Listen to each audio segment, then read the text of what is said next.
একজন beginner tedder বা investor হিসেবে কিভাবে প্রফিটেবল পোর্টফোলিও বিল্ড আপ করবেন। প্রথমত আমি যেটা সাজেস্ট করব, আপনারা আপনাদের রেসপেক্টেড ফিল্ডে, ধরুন কেউ মেডিকেল ফিল্ডে আছেন, কেউ আইটি ফিল্ডে আছেন, কেউ ইঞ্জিনিয়ারিং ফিল্ডে আছেন, যে ফিল্ডে আপনারা থাকেন না কেন, এই ফিল্ডগুলোর রেসপেক্টেড যে বিজনেসগুলো আছে সেই বিজনেসগুলোকে আপনারা ফার্স্টে ফাইন্ড আউট করুন। ফাইন্ড আউট করে এর ফান্ডামেন্টালটাকে বোঝার চেষ্টা করুন, টেকনিক্যাল প্যারামিটারগুলোকে বোঝার চেষ্টা করুন।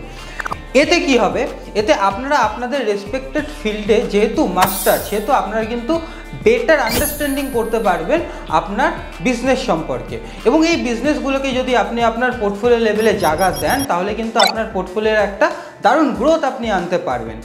এরপরে আরও একটা যেটা সাজেস্ট আমি করতে পারি, ধরুন আপনারা দৈনন্দিন জীবনে যে যে জিনিস ইউজ করছি, যেমন সকালবেলা উঠেই আমরা কোলগেট ইউজ করি, আমরা যদি অফিসে যাই তাহলে আমরা অফিসে যাওয়ার সময় হয় 4 হুইলার বা 2 হুইলার ইউজ করছি, টাটা মোটরসের গাড়ি, অথবা আমরা রয়্যাল এনফিল্ডের বাইক ইউজ করছি বা আদার্স ইউজ করছি।